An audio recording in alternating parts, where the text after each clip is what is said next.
मी पाहणार आहोत। American federal reserve बँकेनं व्याजदरात अर्ध्या टक्क्याची कपात जाहीर केली।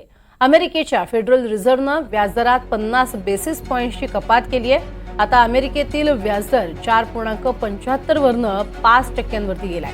अमेरिकन अर्थव्यवस्थेत घसरलेला रोजगार निर्मितीचा दर आणि महागाईचा घसरलेला निर्देशांक या दोन्हीचा विचार करून अमेरिकन रिझर्व्ह बँकेनं ही व्याजदर कपात जाहीर केली आहे।